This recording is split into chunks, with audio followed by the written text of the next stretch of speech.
Biology second paper ক্লাসে আবারও স্বাগতম জানাচ্ছি।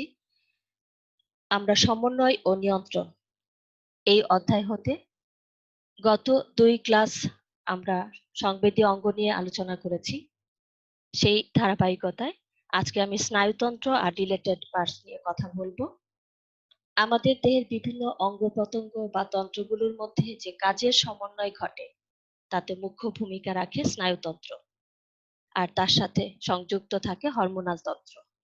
প্রথমে আমি স্নায়ুতন্ত্রের ব্যাপারে কথা বলছি তোমাদের সাথে। স্নায়ুতন্ত্রের আমরা গঠন যখন বলছি সেখানে অসংখ্য নিউরনের সমন্বয় আছে। এই নিউরন বা স্নায়ু কোষ সম্পর্কে তোমরা এসএসসিতে বেশ একটু ধারণা পেয়েছো। আমরা যখন নিউরনকে দেখি তখন তার উৎপত্তি হয় ভ্রূণীয় অ্যাক্টোডার্ম থেকে। নিউরনের গঠনগত কারণে কিছুটা পার্থক্য দেখি আমরা। যেমন ধরো, এই যে এখানে অ্যাপোলার বা মেরুহীন নিউরনের ছবিটা দেখতে পাচ্ছ, এখানে শুধু সেল বডির গঠন আমরা দেখি। এখানে তাদের প্রলম্বিত অংশ নেই, এক্সন বা ডেনড্রাইটের অংশ নেই।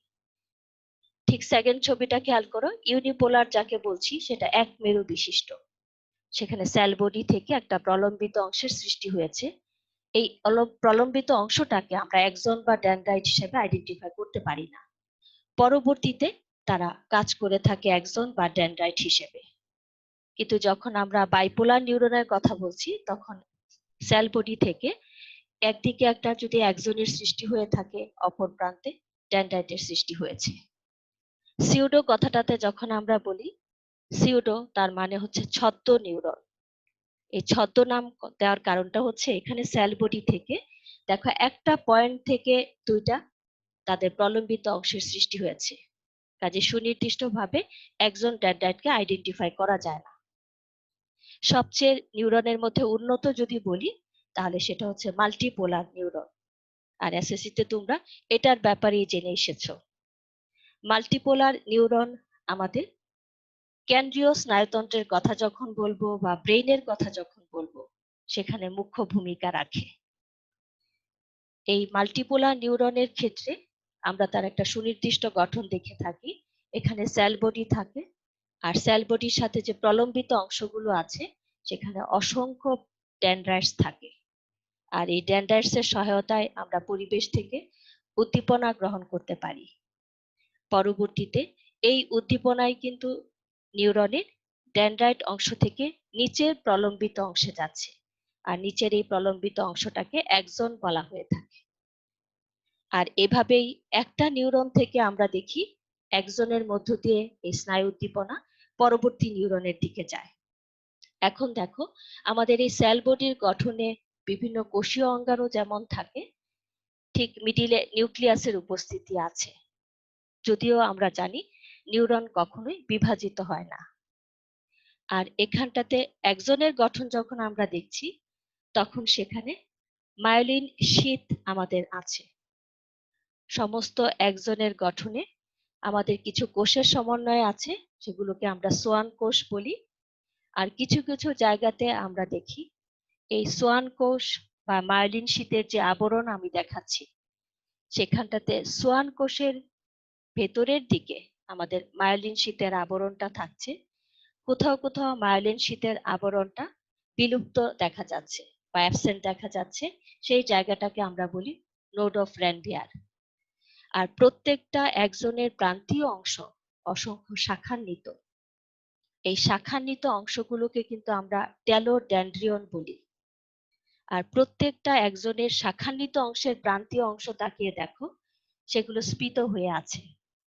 এই স্ফীত জায়গাগুলোকেই আমরা কিন্তু বলি সিনাপটিক নব। স্নায়ু উদ্দীপনা যখন আমাদের এক নিউরন থেকে পরবর্তী নিউরনের দিকে সঞ্চালিত হয় তখন এই সিনাপটিক নবের মধ্য দিয়ে আমরা এক নিউরন থেকে আরেক নিউরনে স্নায়ু উদ্দীপনা পাঠিয়ে থাকি। তাহলে আমরা এখানে মোটামুটি নিউরনের ক্লাসিফিকেশনটাই দেখেছি। এবার পরবর্তী অংশে যাচ্ছি। খেয়াল করো, গত যে আমাদের স্লাইডটা ছিল সেখানটাতে আমরা একটা সিনাপটিক নবের কথা বলেছিলাম। এই সিনাপটিক নবের গঠনটা আমরা একটু খেয়াল করব। সিনাপটিক নবের ভেতরে আমাদের কোষীয় অঙ্গাণু মাইটোকন্ড্রিয়ন থাকে শক্তি উৎপাদনের জন্য, আর কতগুলো ভেসিকল আছে। এই ভেসিকল গুলো ভেতরে দেখো এক ধরনের ফ্লুইডে পূর্ণ, তরলে পূর্ণ। আর এই তরলটাকে কিন্তু আমরা বলি নিউরোট্রান্সমিটার তরল, কারণ এই নিউরোট্রান্সমিটারের গঠনটা হয়ে থাকে এসিটাইল কোলিন দ্বারা। এখানে যে ফ্লুইডটা থাকে তার রাসায়নিক উপাদানটা হচ্ছে এসিটাইল কোলিন।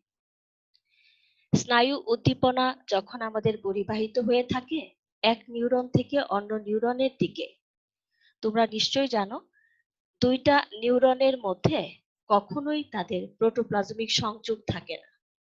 দুইটা নিউরন বলতে এখানে উপরের নিউরনের একজনের এই সিনাপটিক নবটা আমি দেখাচ্ছি, আর এটা হচ্ছে নিচের নিউরনের ডেনড্রাইট অংশ।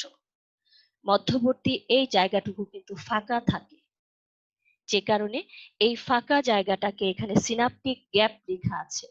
এটাকে আমরা সিনাপটিক ক্লেফট বলে থাকি। দুইটাই বলা যেতে পারে, কোনো অসুবিধা নেই।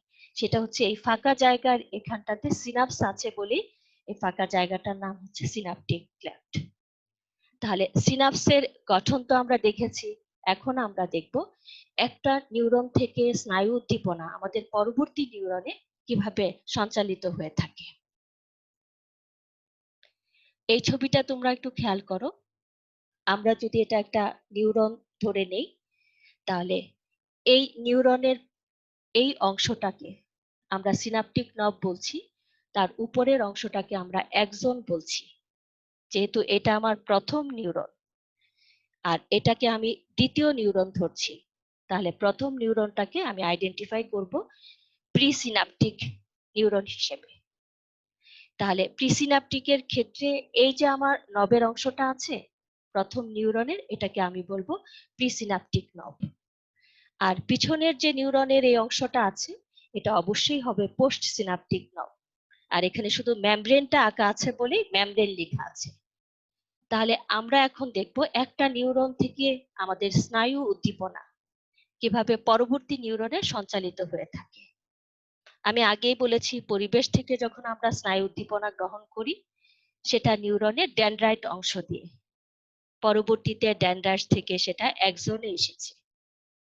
এবার দেখো এই অ্যাক্সনের অংশ দিয়ে স্নায়ু উদ্দীপনা যখন আমাদের এই প্রিসিনাপটিক নবে পৌঁছেছে, তখন এই প্রিসিনাপটিক নবের যে প্রাচীর আছে এই প্রাচীরটা প্লাজমা মেমব্রেনের, এই প্রাচীরটা উত্তেজিত হয়েছে। আর এই উত্তেজনার কারণে বাহির থেকে আয়নের প্রবেশ ঘটে এই নবের ভিতরে। এই যে বাহির থেকে ক্যালসিয়াম আয়নের প্রবেশ ঘটেছে ভিতরের নবে, এই ভেতরের নবে যখন আয়নের মধ্যে ক্যালসিয়াম এখানে আছে, এই আয়নের মাত্রা অনেক ভেতরে বেড়ে গিয়েছে, তখন আস্তে আস্তে ভেসিকল গুলো আরো বেশি উত্তেজিত হয়েছে। আগেই বলেছি প্রত্যেকটা ভেসিকল নিউরোট্রান্সমিটার তরলে পূর্ণ থাকে, আর নিউরোট্রান্সমিটার তরলের মধ্যে যে উপাদান থাকে এটা কিন্তু বলেছি এসিটাইল কোলাইন, এটাকে এসিটাইল কোলিন আমরা বলি।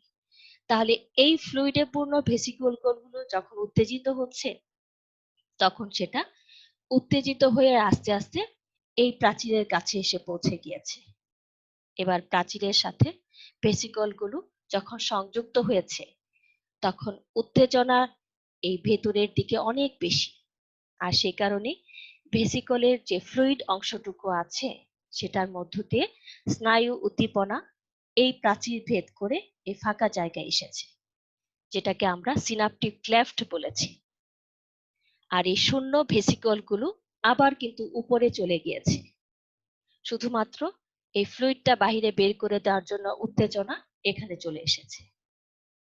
এবার এখান থেকে আমাদের এই স্নায়বিক উদ্দীপনা পরবর্তী নিউরনের, এটাকে আমরা বলেছি পোস্ট সিনাপটিক নব, পরবর্তী নিউরনের এই যে প্রাচীর আছে তার মধ্যে দেখো কতগুলো রিসেপ্টর বসানো আছে। এই রিসেপ্টর গুলোই এই স্নায়ু উদ্দীপনাটাকে গ্রহণ করে। এবার এই প্রাচীর পোস্ট সিনাপটিক নবের প্রাচীর কিন্তু এখন এই উদ্দীপনা গ্রহণের ফলে এটা এবার উত্তেজিত। এই উত্তেজনার ফলে এই প্রাচীর কিন্তু এখন ভেদ্য হয়ে গিয়েছে, যে কারণে বাহির থেকে এবার আয়নের প্রবেশ ঘটে এই আমাদের নিউরনের ভিতরে। আর সেক্ষেত্রে ধরে নিলাম সোডিয়াম আয়নের প্রবেশ ঘটেছে। স্বাভাবিক কারণেই যখন এই উত্তেজনা প্রাচীরে অনেক বেশি আর বাহির থেকে ভেতরে আয়নের প্রবেশ ঘটেছে, ঠিক একই রকম করে এই নিউরনের এই ভেসিকল গুলো উত্তেজিত হয়েছে। এবার স্নায়ু উদ্দীপনা আমাদের বাহির থেকে ভেতরের অংশে প্রবেশ করেছে। এভাবেই দেখো একটা অংশ থেকে আরেকটা অংশে আমাদের যখন স্নায়ু উদ্দীপনা যাচ্ছে, তখন আমাদের নিউরো ট্রান্সমিটার মানে এসিটাইল কোলাইন এই অংশটাই মুখ্য ভূমিকা রাখছে। মেয়েরা তোমাদের সুবিধার জন্য নিচে আমি এই ফ্লোচার্টটাও দিয়ে দিয়েছি। আশা করি এটা পড়ার পরে তোমরা বুঝতেই পারবে যে স্নায়ু উদ্দীপনা আমাদের যখন পরিবাহিত হচ্ছে একটা নিউরন থেকে আরেকটা নিউরনে, তখন আমাদের কোনো অসুবিধা হচ্ছে না। ঠিক আছে, তাহলে আমরা পরবর্তী অংশে চলে যাচ্ছি। পরবর্তী অংশ হচ্ছে আমাদের স্নায়ুতন্ত্রের যখন প্রকারভেদ দেখে থাকি আমরা, সেখানে তিনটা প্রকারভেদ আছে: কেন্দ্রীয় স্নায়ুতন্ত্র, প্রান্তীয় স্নায়ুতন্ত্র, আরেকটা হচ্ছে স্বয়ংক্রিয়। প্রথমেই তোমাদের সাথে আমি কেন্দ্রীয় স্নায়ুতন্ত্র নিয়ে কথা বলবো। কেন্দ্রীয় স্নায়ুতন্ত্রের আমাদের প্রধান দুইটা অংশ থাকে, ব্রেন, স্পাইনাল কর্ড। আর যখন প্রান্তীয় স্নায়ুতন্ত্রের কথা বলবো, সেটা হচ্ছে আমাদের ব্রেইনের অংশটা যখন আবরণ থাকে উপরের দিকে, সেটাকে কিন্তু করোটি বলি। সে কারণে এই কেন্দ্রীয় স্নায়ু থেকে, স্নায়ুতন্ত্রের অংশ থেকে আমরা কতগুলো স্নায়ুর উৎপত্তি দেখব, যেটাকে করোটিক স্নায়ু বলে থাকি। ঠিক একই রকম করে আমরা যখন নিচের দিকে যাব, তখন দেখব স্পাইনাল কর্ড থেকেও আমাদের কতগুলো স্নায়ুর সৃষ্টি হয়েছে, যারা কেন্দ্র থেকে প্রান্তের দিকে আমাদের বিভিন্ন উদ্দীপনা পৌঁছে দিবে। সেটাকে আমরা বলছি প্রান্তীয় স্নায়ুতন্ত্র। স্বয়ংক্রিয় স্নায়ুতন্ত্র বলতে আমাদের অনৈচ্ছিক কাজের সাথে যে সমস্ত স্নায়ু যুক্ত থাকবে তাদেরকে বলবো স্বয়ংক্রিয়। তাহলে প্রথমেই আমি কেন্দ্রীয় স্নায়ুতন্ত্রের ব্রেন নিয়ে তোমাদের সাথে কথা বলছি। তোমরা এসএসসিতেই পড়ে এসেছো, আমাদের ব্রেনের যে আবরণ থাকে সেটাকে আমরা মেনিনজেস বলি। এই মেনিনজেসের গঠনে তিনটা স্তর থাকে। যেমন বাহির থেকে আমরা যে স্তরটা দেখে থাকি এটাকে বলি ডুরা ম্যাটার, মাঝের স্তরকে বলি অ্যারাকনয়েড ম্যাটার, আর সবচেয়ে ভেতরে যে স্তর থাকে সেটাকে বলি পায়া ম্যাটার। এই তিনটা স্তর মিলেই কিন্তু মেনিনজেস পর্দা। স্কিন আমরা দেখেই থাকি, আমাদের মাথার উপরে স্কিন আছে, কিন্তু আমাদের ব্রেইনের ক্ষেত্রে এই ক্রেনিয়াম বা করোটি কিন্তু অনেক দরকারি। আর করোটি আমাদের এই সফট অংশটা, ব্রেইনের এই যে সফট অংশটা আমাদের থাকে, সেটাকে সুরক্ষা দিয়ে থাকে। তাহলে আমরা এখন চলে যাচ্ছি আমাদের ব্রেইনের গঠনে। আমাদের ব্রেইনের কিন্তু তিনটা অংশ থাকে, এটাও তোমরা এসএসসিতে পড়েছ, অগ্র মস্তিষ্ক, মধ্য মস্তিষ্ক আর পশ্চাৎ মস্তিষ্ক। অগ্র মস্তিষ্ককে যখন আমরা দেখি, তখন সেখানটাতে আবার তিনটা ভাগ থাকে: সেরেব্রাম, থ্যালামাস, হাইপোথ্যালামাস। এখানে তোমাদের সামনে যে ছবিটা আমি দেখাচ্ছি, এটা কিন্তু আমরা ব্রেইনের লম্বচ্ছেদ করে তার অংশটা দেখছি। আমাদের ব্রেইনের সবচেয়ে যেই বড় অংশ সেটা হচ্ছে সেরেব্রাম অংশ। সবাই আমরা মাথার উপরে একটা বড় আবরণ দেখে থাকি।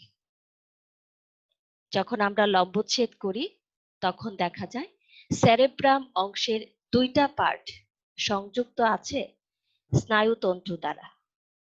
এই যে স্নায়ুর অংশটা আমরা দেখতে পাচ্ছি, এটাকে কিন্তু বলা হয় কর্পাস ক্যালোসাম।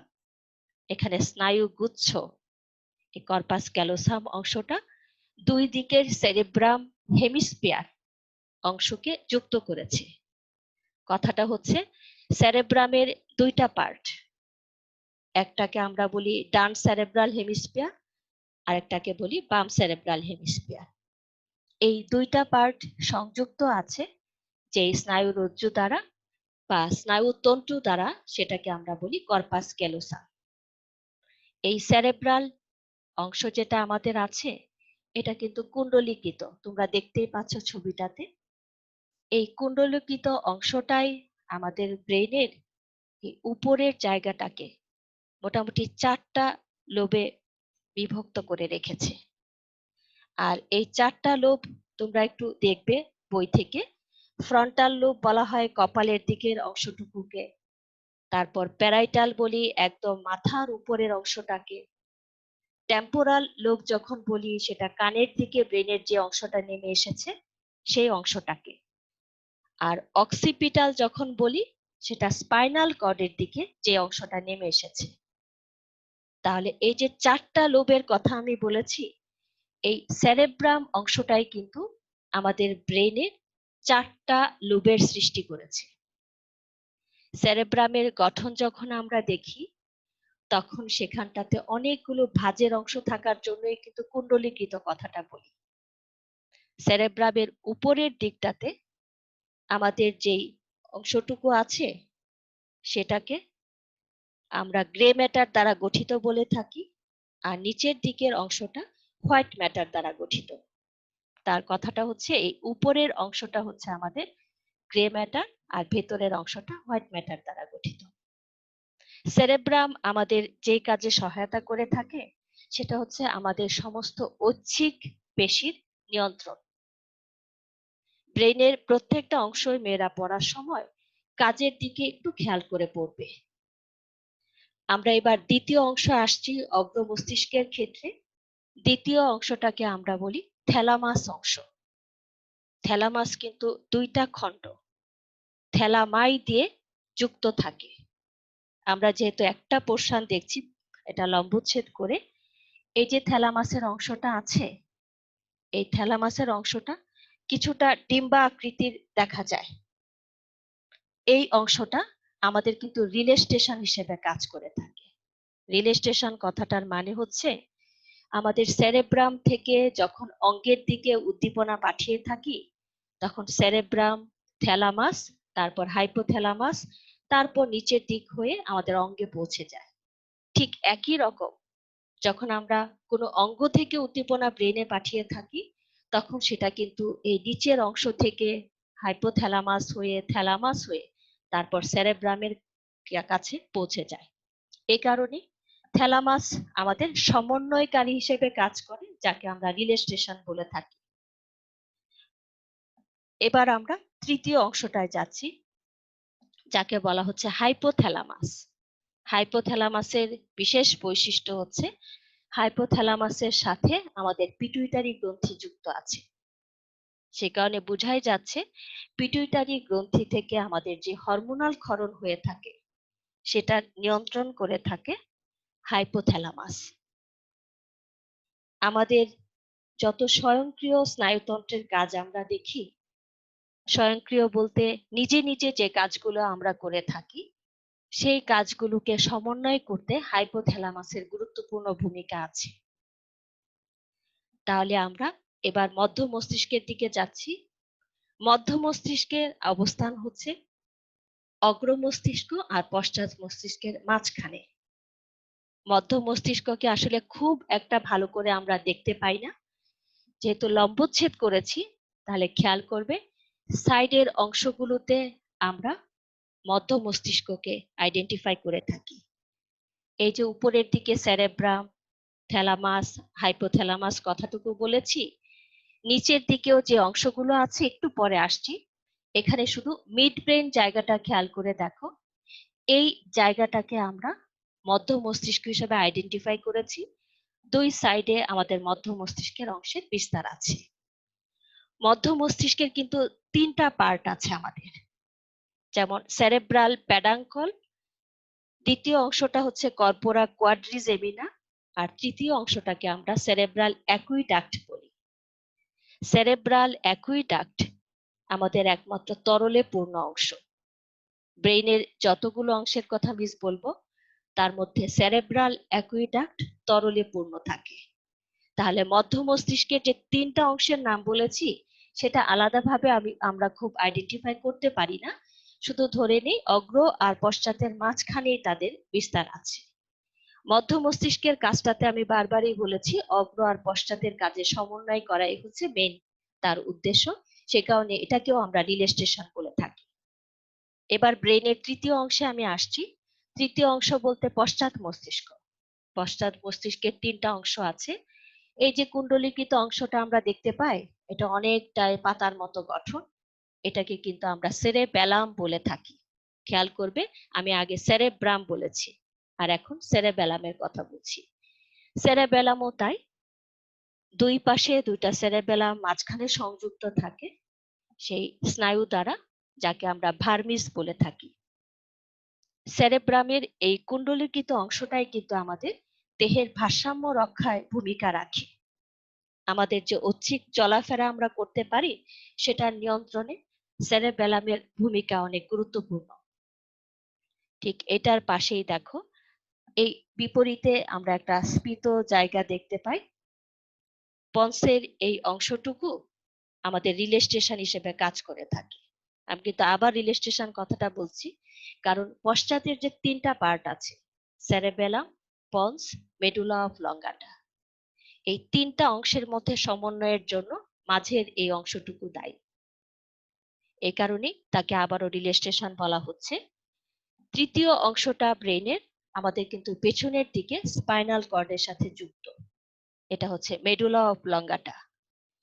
এই মেডুলা অফ লঙ্গাটাই আমাদের সমস্ত অনৈচ্ছিক কাজ নিয়ন্ত্রণ করে থাকে। অনৈচ্ছিক কাজ বলতে আমরা যে শ্বসনতন্ত্রে শ্বাস প্রশ্বাস ক্রিয়া নিয়ন্ত্রণ দেখেছি, সেখানে আমাদের কোনো সরাসরি ঐচ্ছিক অঙ্গের ভূমিকা থাকে না।